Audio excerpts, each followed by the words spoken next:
অবশেষে ঘোষণা করা হলো বিএনপি প্রার্থীদের চূড়ান্ত তালিকা। ৩০০ আসনের চরম হিসেব নিকেশ যাচাই বাছাই শেষে যোগ্যদের মনোনয়ন দিয়েছে দলটি। ভৌগোলিক অবস্থানের কারণে রাজবাড়ী ১ এবং ২ আসন বিএনপির জন্য খুবই গুরুত্বপূর্ণ। এদিন রাজবাড়ী ১ থেকে মনোনয়ন দেওয়া হয়েছে আলী নেওয়াজ মাহমুদ খৈয়ামকে। তবে স্থগিত রাখা হয়েছে পাংশা, বালিয়াকান্দি এবং কালুখালী নিয়ে গঠিত রাজবাড়ী ২ আসনের প্রার্থীর নাম। এই আসন নিয়ে বড় চ্যালেঞ্জের মুখে বিএনপি। স্থানীয় বিএনপি নেতাকর্মীরা বলছেন, এখানে সঠিক প্রার্থীকে মনোনয়ন দেওয়া না হলে রীতিমতো অস্তিত্ব সংকটে পড়তে হবে। কারণ এই আসন থেকে পলাতক আওয়ামী লীগের রেলমন্ত্রী ছিলেন জিল্লুল হাকিম। ফলে বিএনপিকে জয়ী করে আনতে হলে যার জনপ্রিয়তা বেশি তাকেই দলের টিকিট দিতে হবে।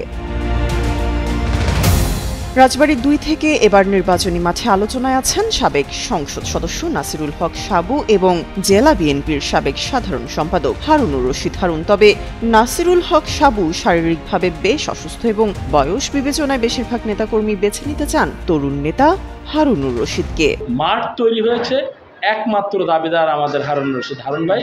এ কারণে আমি মনে করি হারুনুর রশিদ হারুন ভাই যদি ধানের শীষ প্রতীক নিয়ে আসে, খুব সহজে এই রাজবাড়ী ২ আসন জনাব তারেক রহমানকে উপহার দিতে পারবে ইনশাআল্লাহ। জননন্দিত জননেতা হ্যামিলনের বাসিওয়ালা জনাব হারুনুর রশিদ হারুনের নেতৃত্বে আমরা অবশ্যই এই তৃণমূল থেকে আমরা এই যোগ্য নেতার নেতৃত্বেই ধানের শীষ প্রতীক আমরা ইনশাল্লাহ চাই।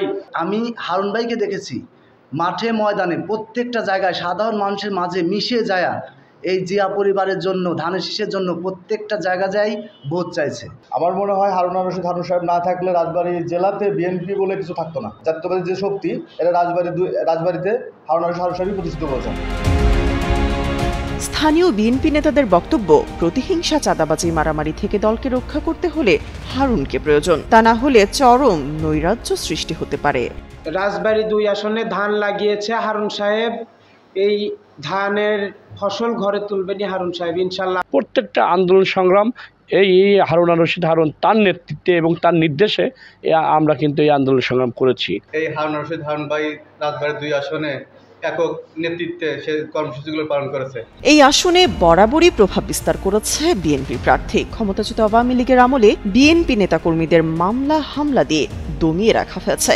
সেই অবস্থান থেকে মুক্তি মিললেও শঙ্কা রয়েছে আবারও কোণঠাসা হওয়ার। অনেকেই শঙ্কা করছেন এই আসন শরিক দল জাতীয়তাবাদী গণতান্ত্রিক আন্দোলন এনডিএম এর মহাসচিব মোমিনুল আমিনকে ছেড়ে দেওয়া হতে পারে। তবে তা কোনোভাবেই মানতে নারাজ স্থানীয়রা। তারা বলছেন, রাজবাড়ী ২ আসনে দলীয় প্রার্থী না থাকলে গ্রহণযোগ্যতা হারাতে পারে, এমনকি কোণঠাসা হয়ে পড়বে দলের ত্যাগী ও বঞ্চিত নেতারা। তারা কোনোদিন জোটের এই প্রার্থীর নামও শোনেননি, চেহারাও দেখেননি।